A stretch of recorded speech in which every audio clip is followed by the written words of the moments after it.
सभी बच्चों का विज्ञान की क्लास में स्वागत है। टर्म 2 लेसन 10 किशोरावस्था की ओर। 10.7 लिंग हार्मोन के अतिरिक्त अन्य हार्मोन। पीयूष ग्रंथि द्वारा स्रावित हार्मोन जननांगों को उनके हार्मोन मोचन करने के लिए उद्दीपित करते हैं। आप पढ़ चुके हैं कि पीयूष ग्रंथि एक स्रावी ग्रंथि है जो मस्तिष्क से संबंधित होती है। पीयूष ग्रंथि वृषण एवं अंडाशय के अलावा हमारे शरीर में थायराइड, एड्रीनल एवं अग्नाशय जैसी कुछ अन्य स्रावित ग्रंथियां भी हैं। जैसे कि ये पीयूष का चित्र दिया गया मनुष्य के शरीर में अंतःस्रावी ग्रंथियों की स्थिति, ये स्थिति बताएगी है पीयूष की गति। थायराइड ग्रंथि, एड्रीनल ग्रंथि, अग्नाशय, स्त्रियों में अंडाशय की स्थिति, वृषण, ये नाम दिए गए हैं।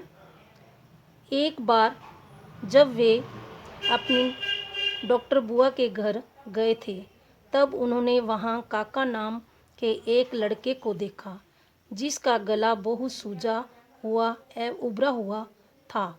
उसकी बुआ ने उन्हें बताया कि काका गाइटर नामक व्याधि रोग से ग्रस्त है जो थायराइड ग्रंथि का रोग है। काका की थायराइड ग्रंथि थायरोक्सिन हार्मोन का स्राव नहीं कर रही थी। उसकी बुआ ने साथ में यह भी बताया कि उनके फूफा जी मधुमेह रोग से पीड़ित हैं क्योंकि उनका अग्नाशय इंसुलिन हार्मोन का स्रावन पर्याप्त मात्रा में नहीं कर रहा है। बुजो एवं पहली में उनके दवाखाने में टंगे चार्ट में दिखाए गए एड्रीनल ग्रंथि के बारे में पूछा। उनकी बुआ ने उन्हें बताया कि एड्रीनल ग्रंथि ऐसे हार्मोन मोचित करती है जो रुधिर किसे कहते हैं, रक्त में नमक की मात्रा की संतुलित करता है। एड्रीनल एडिनेलिसन नामक हार्मोन का स्रावन भी करती है। एडिनेलिन चिंता, क्रोध एवं उत्तेजना की अवस्था में तनाव के संयोजन का कार्य भी करता है।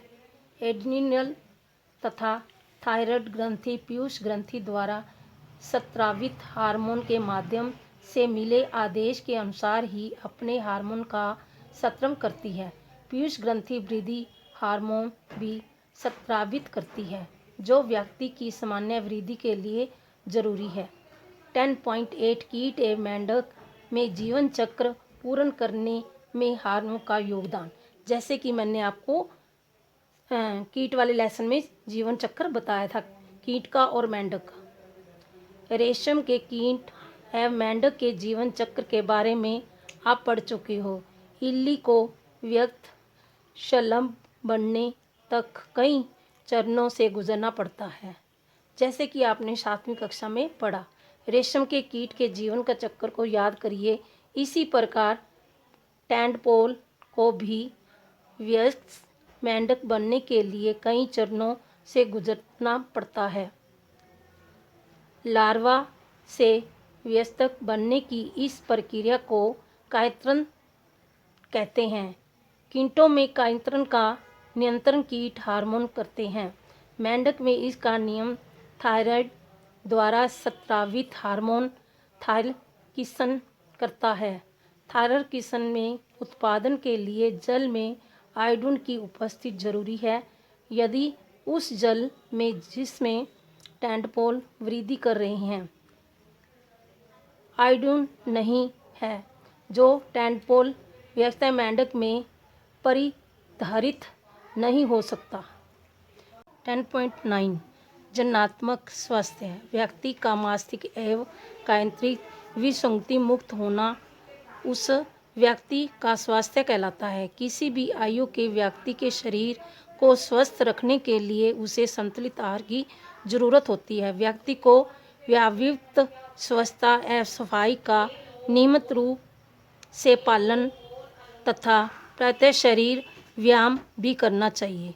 किशोरावस्था में जब शरीर वृद्धि करता है तो उपयुक्त बातें भी और अधिक आवश्यक हो जाती हैं। किशोर की पोषण अवस्थाएं। किशोरावस्था त्रिवृद्धि का विकास की अवस्था होती है, इसलिए किसी भी किशोर को आहार नियोजन बहुत सावधानी पूर्वक करना चाहिए। संतुलित आहार क्या है?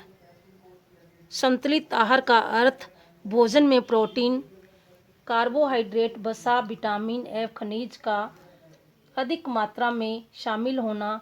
हमारे भारतीय भोजन जिसमें रोटी, चावल, दाल एवं सब्जियां होती हैं, एक संतुलित आहार है। दूध स्वयं में संतुलित भोजन में फल भी हमें पोषण देते हैं। शिशुओं को माँ के दूध से संपूर्ण पोषण प्राप्त होता है जिसकी उन्हें ज़रूरत है। लौह किसे कहते हैं? आयरन तत्व रुधिर रक्त का निर्माण करता है तथा लौह प्रचुर खाद्य जैसे कि पत्तीदार सब्जियां, गुड़, संतरा, मांस, आंवला इत्यादि किशोर के लिए अच्छे खाद्य हैं। वह संतुलित एवं पोषक हैं। क्या इसमें ऐसे खाद्य शामिल हैं जो ऊर्जा प्रदान करते हैं? क्या इसमें मांस, दूध, नट एवं दालें भी शामिल हैं जो वृद्धि हेतु प्रोटीन प्रदान करते हैं? क्या इसमें शक्कर एवं वसा भी शामिल है जो ऊर्जादायक है? फलों एवं सब्जियों का क्या स्थान है जो रस्सी भोजन कहलाते हैं, जैसे चिप्स तथा पैक किए हुए अथवा डिब्बाबंद खाद्य यद्यपि स्वादिष्ट होते हैं लेकिन इन्हें नियमित भोजन के रूप में नहीं खाना चाहिए क्योंकि इनमें पोषक मात्रा प्राप्त नहीं होती। व्यक्तिगत स्वच्छता। प्रत्येक व्यक्ति को प्रतिदिन एक बार स्नान जरूर करना चाहिए। यह किशोरों के लिए और भी जरूरी है क्योंकि संवेद ग्रंथियों की अधिक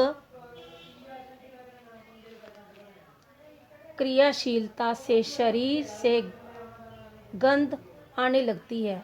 शरीर के सभी अंगों को स्नान करते समय भली प्रकार साफ करना चाहिए। यदि सफाई नहीं रखी गई तो जीवाणु संक्रमण होने का डर रहता है। लड़कियों को ऋतुस्राव के समय सफाई का विशेष ख्याल। क्रियाशीलता से शरीर से गंध आने लगती है। शरीर के सभी अंगों को स्नान करते समय भली प्रकार साफ करना चाहिए। यदि सफाई नहीं रखी गई तो जीवाणु संक्रमण होने का डर रहता है। लड़कियों को ऋतुस्राव के समय सफाई का विशेष ख्याल रखना चाहिए।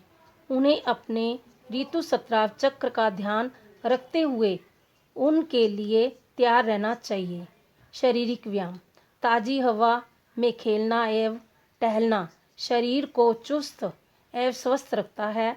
सभी युवा किशोर लड़के एवं लड़कियों को व्यायाम करना, टहलना एवं बाहर खेलना चाहिए। जैसे कि योग नारंभ होने पर व्यक्ति जनन के योग्य हो जाता है। 11 वर्ष की आयु से 19 वर्ष की आयु तक अवधि किशोरावस्था कहलाती है। ये बच्चा किशोरावस्था कहलाती है। यौवनारंभ का आरंभ होने पर जनन अंगों में वृद्धि होती है और शरीर के विभिन्न स्थानों पर बाल आने लगते हैं। लड़कियों को स्तन विकसित हो जाते हैं एवं लड़कों के चेहरे पर दाढ़ी मूछ आ जाती है। किशोरावस्था स्वर यंत्र की वृद्धि से लड़कों की आवाज़ फटने लगती है। किशोरावस्था में लंबाई में वृद्धि होती है। यौवनारंभ एवं जनन अंगों का विवेचक होना दोनों हार्मोनों द्वारा नियंत्रित होते हैं।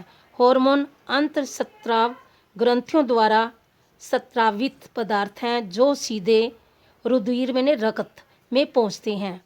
पीयूष ग्रंथि कई हार्मोन स्रावित करते हैं जैसे कि वृद्धि हार्मोन तथा अन्य ग्रंथियों अंडाशय, वृषण, थायराइड तथा एड्रिनल को हार्मोन स्रावित करने के लिए उद्दीपित करते हैं। अग्नाशय इंसुलिन का, थायराइड थायकिसन का तथा एड्रिनली हार्मोन का स्राव करते हैं। इस वीडियो को बार बार देखो, सुनो और समझो।